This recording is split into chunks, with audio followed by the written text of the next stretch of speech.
leave the camera at home, or at least the battery. So I did not intentionally leave my camera at home, but I feel blessed to have arrived to my morning sky spot without a battery.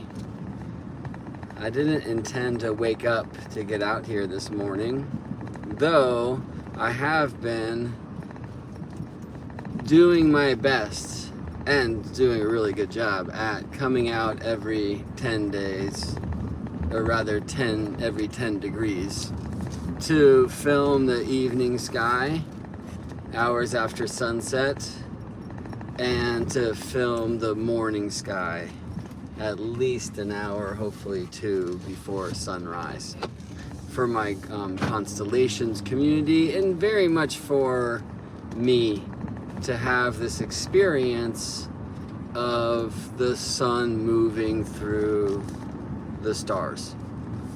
Right, so much of what I know on paper, what I see in software, what I get glimpses of throughout the year, kind of randomly, on those nights that I'm up and called out to the sky, I am now creating as a scheduled practice. So as the sun is moving through the faces, those are the 10-degree divisions of the zodiac, the decans, I'm out witnessing what the stars look like at that time of the year, and how does it shift 10 days, really 10 degrees later.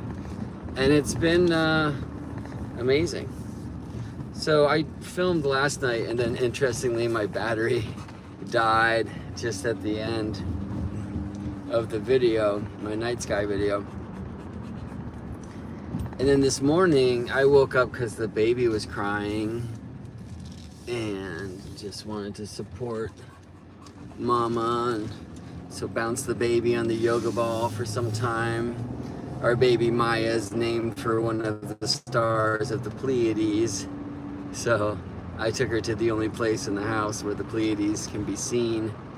It's the only window that points in that direction. And she didn't see them, but she felt me seeing them and cooed. So and then I was about to go back to bed, but it's like, hey, I'm sure I'm up for a reason. I know I have a long day, but let's go see them. So actually, at first, I just went out on the street in front of my house and spent a bit of time with Mars. And Mars is very much approaching the Pleiades now in the sky visibly. You'll hear much, and I was speaking yesterday about Mars and Uranus meeting on Monday at the Algol degree, Caput Algol.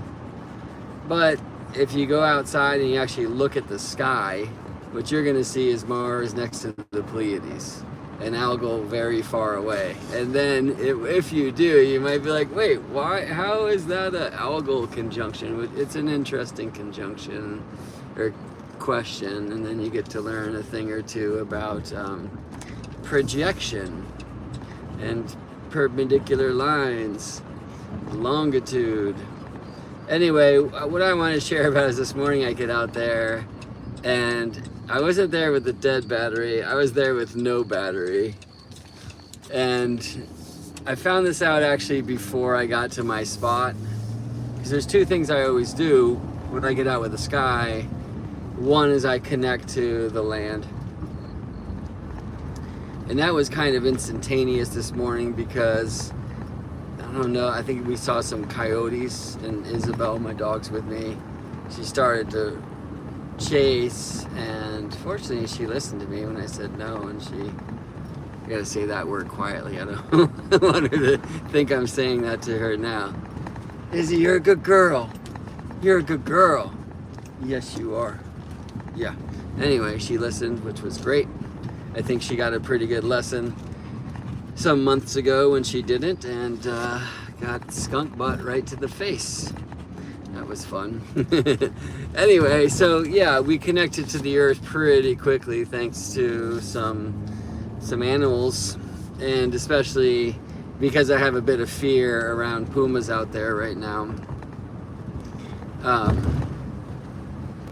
But anyway, so then we're coming up my second piece before I'll bring out any camera or do anything, or even start looking around, is I connect with the directions.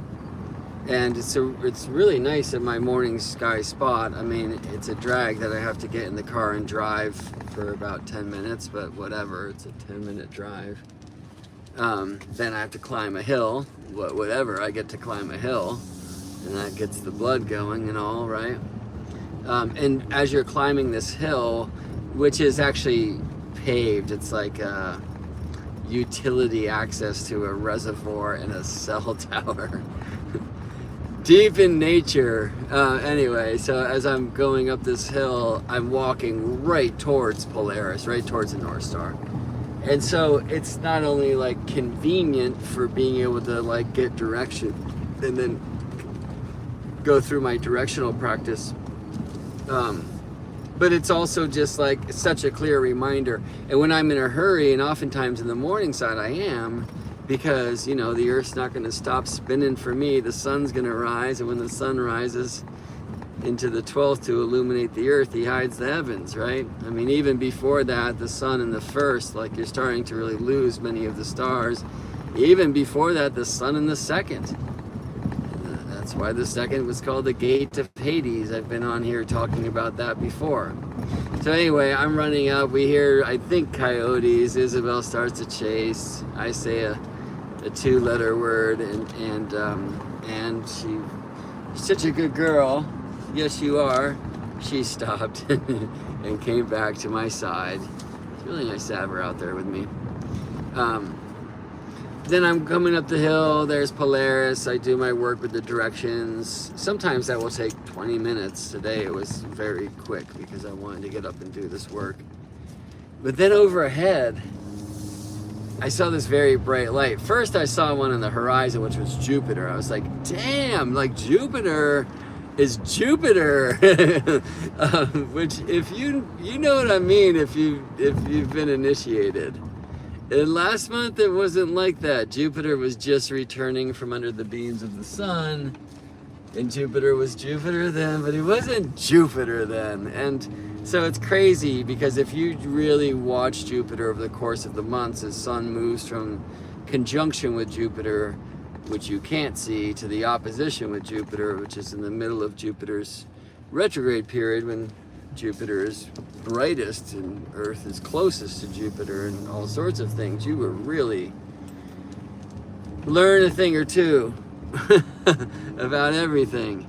Anyway, so Jupiter's like Jupiter again, and I was amazed. And then overhead, there's a very bright light, like literally equaling Jupiter, and it had to be the International Space Station. So I decided, even though I was kind of rushing to my spot, that I should take some video of that. And somebody here's, I guess, just really mean. And I see that you're saying goodbye. Good riddance. So I get the camera out and I hit record, or I hit the power on, and nothing. Because there's no battery.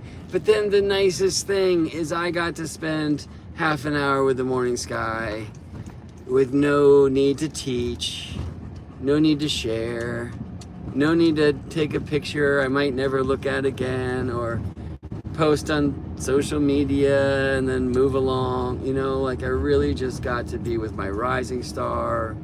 I got to be with Jupiter and Mars. I got to be with Saturn. I got to teach myself the thing I was out there hoping to share with my community. And, you know, I often compare it, when I'm out filming the sky, to being that guy who's filming a concert. And then you're just not at the concert, you know what I mean? So every now and then I intentionally leave the camera behind. Today I did not. But fortunately, I also did. I hope you'll remember as you move through life to be cameraless, for you are the memory card. Nice to see y'all. Good night. Wait, good day. I'm gonna go do a reading. Gotta squeeze them in when I can these days because it's a whole thing being a daddy. I know many of you know what it is to have a newborn at home. Good night, y'all. Wait, I keep saying that. It is a good night. Day begins when the sun rises.